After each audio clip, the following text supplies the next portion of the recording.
Welcome back, everybody. I'm Evan Wilkerson. We're going to be stepping into a new segment in our apologetics curriculum.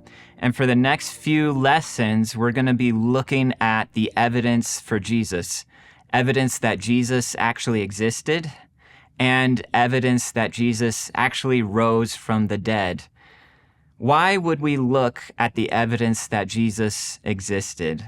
Well, believe it or not, some people think that he's a myth, that he's a legend. So say you're about to share Jesus with somebody, tell them the gospel, and they say, let me stop you right there. I don't even believe Jesus existed. I think he's a made-up legend.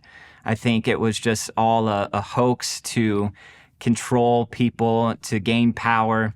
And so how would you respond to this claim that Jesus never even existed? You might point to the Bible and say, well, the Bible proves that Jesus existed, but the thing with skeptics or people who disbelieve, they don't trust the Bible. They don't see the authority of the scriptures. And so you would be, so to speak, put on the spot to give a reason why Jesus existed and use sources or evidence outside of the Bible, and that can be a hard task if you haven't studied it. So that's what we're going to be looking at.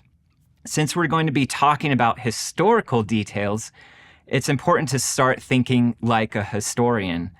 Historians have been trained in how to study the past, how to look at clues and evidence about the past so they can accurately write about the past, to accurately present the truth of what happened in the past. They have methods they use in order to discover these truths, like looking at different sources.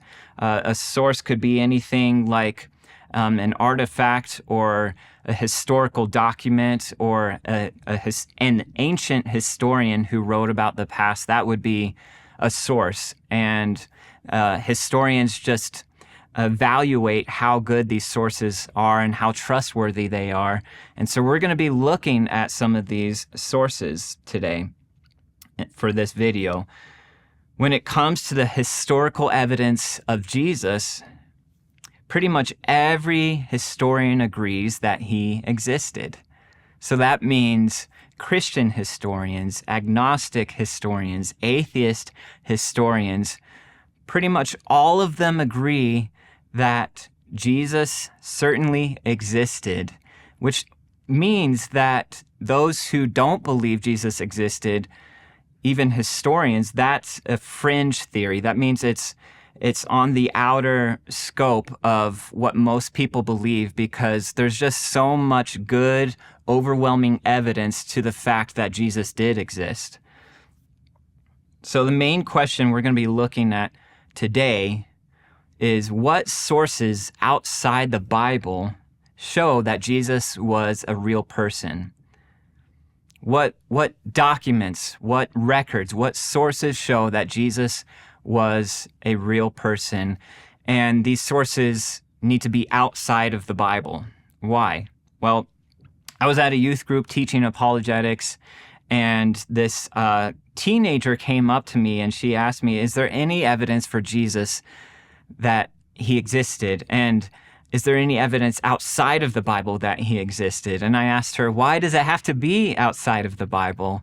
And she looked at me kind of puzzled and didn't know how to respond. But I can take a guess. It's because she's heard skeptics say, I don't trust the Bible, and there's no proof that Jesus existed outside of the Bible. So that's what we're going to be looking at. What sources are there? And I'm going to give you a few sources to just be able to help you answer that skeptic, that non-believer, that friend, that family member who might say, what evidence is there for Jesus? So here's our non-Christian sources.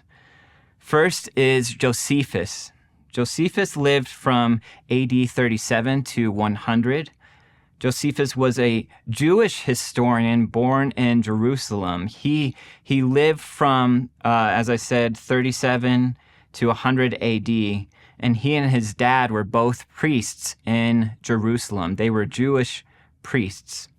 And because they were living in Jerusalem during that time, They most likely heard the teachings of Christians. But again, Josephus was not a Christian. He was a devoted Jew. And he did not believe that Jesus was the Messiah. And yet he knew that Jesus existed. And so he mentions him twice in his work called Antiquities.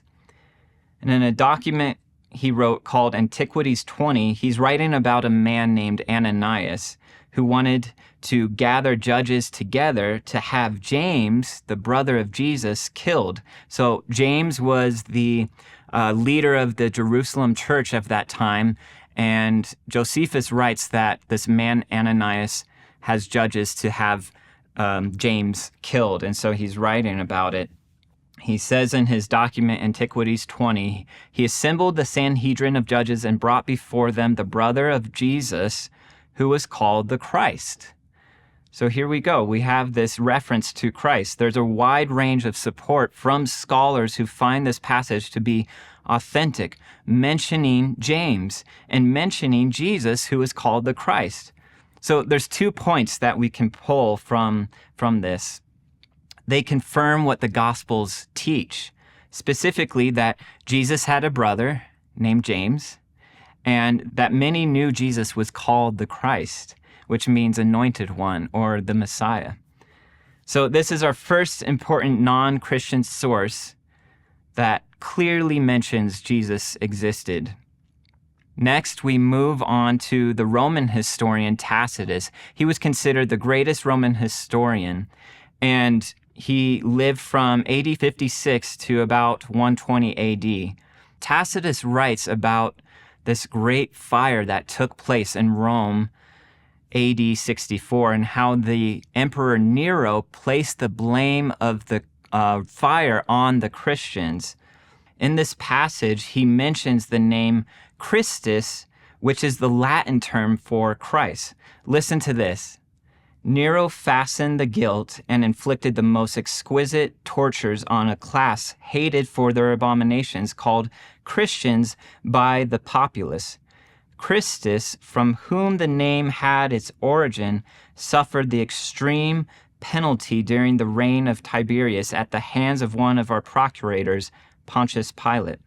We see he writes about Christus, which is the Latin term for Christ, but he also says Jesus died under the extreme penalty, and in that time the Romans would have known that this meant crucifixion.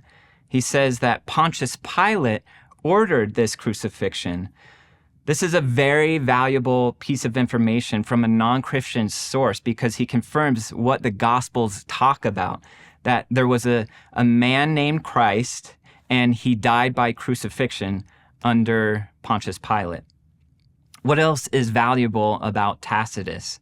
Well, no one could claim that he mentioned Jesus because he was secretly a Christian trying to prove Christian beliefs. No, sometimes skeptics will claim that ancient historians outside of the Bible mentioned Jesus because they were secretly fond of Christians or secretly trying to prove Christianity. But Tacitus was not a Christian. In fact, he calls Christians an abomination in one of those letters, and he wrote that he thinks Christians are a disease. So nobody could claim that he had this secret affinity for Christianity. So even though he's against Christians, he writes about these events because as a historian, he's looking to write about the facts.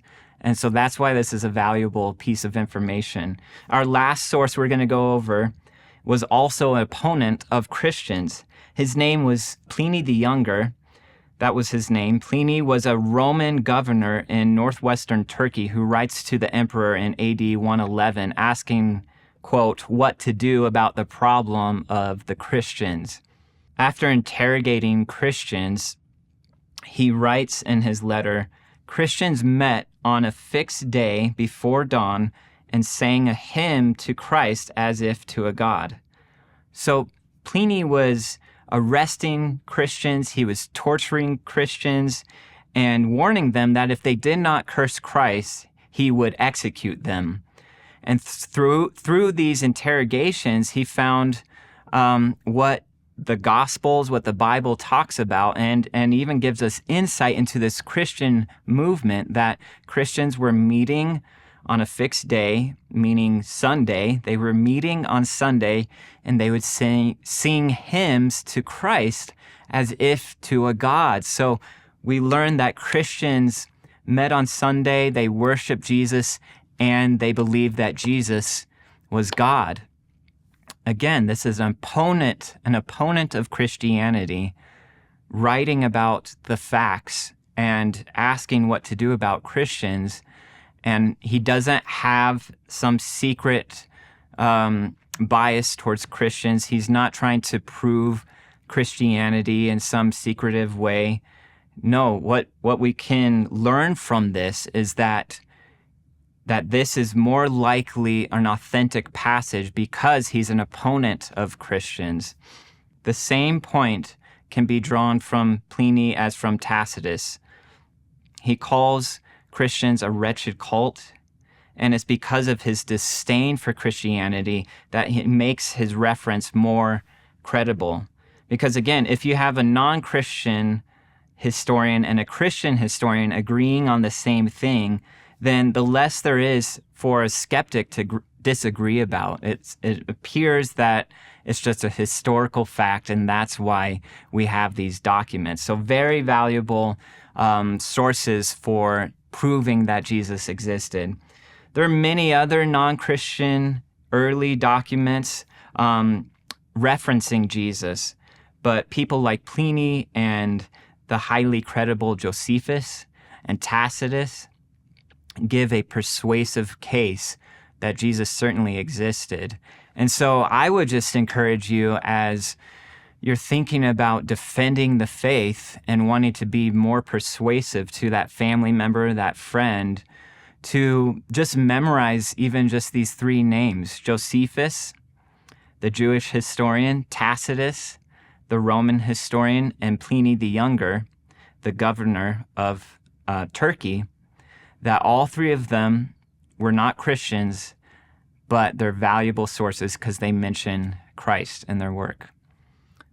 In our next video, we're going to be looking at the evidence that Jesus rose from the dead. Thanks for watching. I hope this helps, and I'm praying for you on this journey. God bless.